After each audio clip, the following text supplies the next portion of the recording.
Hai teman-teman, kami dari kelompok 11 ingin mempresentasikan tentang pemasaran global.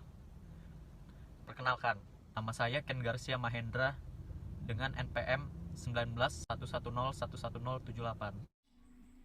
Nama saya Rena Mardiana, NPM 191101101010. Perkenalkan, nama saya Permayati, NPM 1911011038.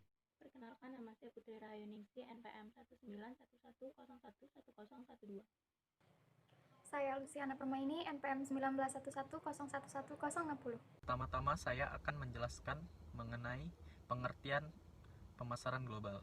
Pemasaran global adalah proses memfokuskan sumber daya manusia, uang, aset fisik, dan tujuan-tujuan dari suatu organisasi untuk memperoleh kesempatan dan menanggapi ancaman pasar global. Pemasaran global didasarkan pada orientasi geosentris dan berfokus pada pemanfaatan aset, pengalaman, dan produk perusahaan secara global, serta pada melakukan adaptasi terhadap apa yang benar-benar unik dan berbeda dalam setiap negara.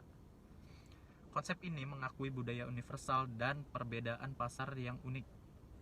Keputusan untuk masuk pasar di luar negeri tergantung pada sumber daya perusahaan serta sifat peluang dan ancaman yang dihadapi.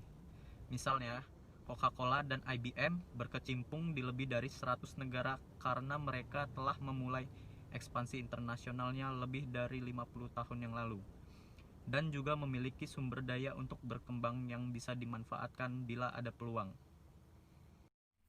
2. Strategi memasuki pasar global. Yang pertama, melakukan ekspor dan impor. Yang kedua, membuka kantor perwakilan atau cabang. Pembentukan sebuah anak perusahaan memang merupakan sebuah proses kompleks dan berpotensi akan memakan biaya yang besar. Namun, strategi ini memiliki kontrol maksimum sehingga berpotensi memberikan laba di atas rata-rata. Ketiga, mengeluarkan kontrak lisensi asing dan alih teknologi. Perusahaan pemberi lisensi membuat persetujuan dengan penerima lisensi bahwa mereka dapat memperoleh hak untuk menggunakan teknologi produksi, merek dagang, hak paten, dan sebagainya dengan membayar royalti kepada pemberi lisensi. 4. Melakukan franchising, yaitu bentuk kerjasama antara pihak franchisor dan franchisee. Diberi hak untuk melakukan distribusi produk dalam periode dan waktu tertentu, serta dengan cara-cara yang ditentukan oleh franchisor. Yang terakhir, membuka usaha patungan. Investor luar negeri dapat bergabung dengan investor lokal untuk membuka usaha patungan di mana mereka membagi kepemilikan dan kontrol perusahaan.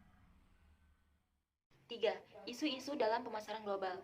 Dalam ajang pemasaran global, setidaknya ada 4 isu sentral yang patut mendapatkan perhatian serius dari pemasar, yaitu yang pertama, standarisasi versus adaptasi. Isu standarisasi versus adaptasi bukan hanya mengenai produk dan merek, namun juga ada bauran pemasaran lainnya seperti distribusi, promosi, dan harga. Yang kedua, sensitivitas kultural.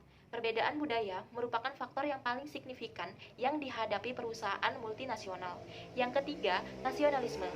Dalam pemasaran global, kerap kali adanya stereotyping tentang sikap terhadap produk buatan luar negeri. Yang keempat, mode of entry atau strategi memasuki pasar luar negeri. Poin keempat ada segmentasi dalam pasar global. Segmentasi pasar artinya membagi sebuah pasar ke dalam kelompok-kelompok pembeli yang berbeda yang memungkinkan adanya bauran produk atau pemasar terpisah. Segmentasi ada 4 jenis. Yang pertama, pemasaran massal. Di sini produsen memproduksi, mendistribusikan, dan mempromosikan produk secara massal kepada seluruh pembeli. Kedua, ada pemasaran segmen. Perusahaan menyadari adanya perbedaan kebutuhan, persepsi, dan perilaku, sehingga perusahaan berusaha membentuk sebuah pasar dan mengadaptasikan apa yang ditawarkannya agar lebih mendekati kebutuhan satu segmen atau beberapa segmen. Yang ketiga, ada pemasaran ceruk.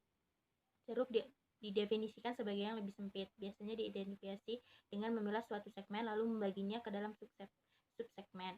Yang keempat, ada pemasaran mikro, yaitu praktik penyesuaian produk dan program agar sesuai dengan cita rasa individu dan lokasi tertentu. Yang terakhir, mengelola kegiatan internasional. Dalam melakukan aktivitas pemasaran internasional terdapat dalam 3 cara. Yang pertama, Departemen Ekspor. Perusahaan terjun ke pemasaran internasional hanya melalui pengiriman barang. Jika penjualan internasional berkembang, perusahaan membentuk Departemen Ekspor yang terdiri dari seorang manajer penjualan dan beberapa orang asisten. Bila penjualan meningkat, Departemen Ekspor diperluas menjadi sub-departemen. Yang kedua, divisi internasional. Divisi internasional diorganisasikan dengan berbagai cara. Staf divisi internasional perusahaan terdiri dari para spesialis dalam pemasaran, manufaktur, riset, keuangan, perencanaan, dan sumber daya manusia. Mereka merencanakan serta menyediakan pelayanan bagi berbagai unit operasi. Yang ketiga, organisasi global. Dalam organisasi global, manajemen puncak dan staf perusahaan merencanakan fasilitas manufaktur, kebijakan pemasaran, arus finansial, dan sistem logistik di seluruh dunia. Unit-unit operasi global melapor langsung kepada kepala eksekutif atau komisi eksekutif yang dilatih untuk berpikir dengan membentuk wawasan secara global.